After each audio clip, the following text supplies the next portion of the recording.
I'm in Cancun, Mexico, on the Caribbean, or Caribbean if you want to mispronounce things, to check out the bad boy national flag. Welcome to this Flags in 50 Places. Mexico is not the Italian flag with bling and national emblem. It's a flag that houses so much more than that, and it is an important patriotic symbol. It's a flag that has its origins in the Aztec cultures that flourished in Mexico from the 1300s.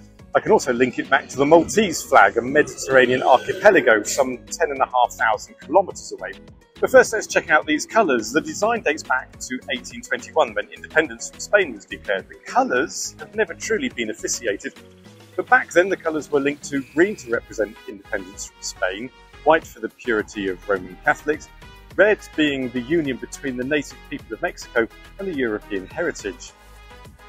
Today things have changed and the green could be for hope for the nation, white for unity and red for the blood of those who fought for the nation's independence. But what we need to really talk about is the coat of arms that is based on Aztec mythology. Most flags of the world have a sun, moon or a star. The United States have 50 little celestial objects just to be greedy, while others may have animals or birds or both. You know who I'm talking about, Papua New Guinea. Animals usually represent positive traits such as strength, leadership, intelligence and majesty. However, Mexico includes the opposite and has a serpent, an ancient symbol of curses, cunning, treachery, poor thing. I guess you have to blame it on gardens and apples. But what makes this serpent so intriguing is that it appears here in a mortal fight against a golden eagle, the bird higher than its enemy, to show that it has superiority during the battle while it's in progress, which is far from over.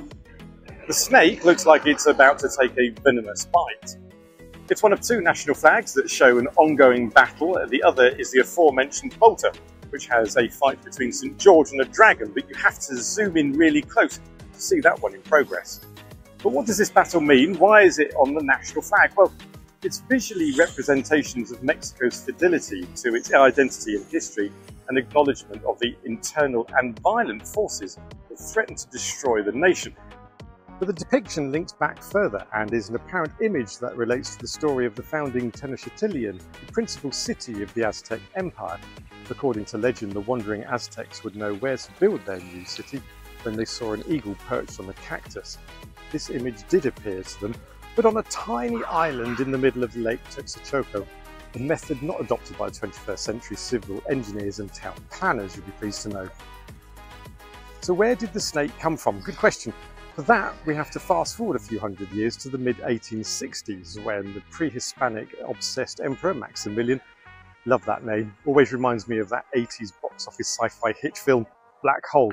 Anyway, he added the snake to the eagle's claw, an image drawn by indigenous people called the Duran Codex. Some historians think that the symbol of an eagle fighting a serpent could be found much earlier in Mediterranean cultures.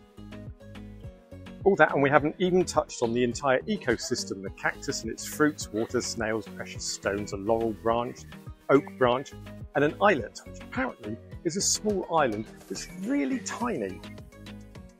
Anyway, the point is, it's mostly taken from an Aztec legend, with the colours nothing to do with the Italians, as they adopted their colours in 1861, some 4 decades after this flag appeared, and they have a 2:3 ratio, while Mexico's boasts a 4:7, so it's bigger. Well, no, only kidding, the ratio makes it wider or deeper, I don't know, it doesn't really matter to be fair. Despite this flag appearing in 1821, as you can see, they've had a total of 18 versions, some like this 1910 version, only appearing for a year and again in 1916. However, the current version has sustained longevity and has been around since 1975. And while we're looking at different flags, there is this Baja California Sur state flag, which reminds me of my home flag of the UK county of Bedfordshire. And with that, here are the other state and municipality flags. Of course, none of those come close to the might and debatable distinctiveness, and indeed courage, of the national flag. And to bring this thing full circle to discover the truth about Malta's flag and its fight in St. George's Cross, then check this video out where I also visited the island and its capital Valletta to learn the true history behind this red and white flag. Bon voyage.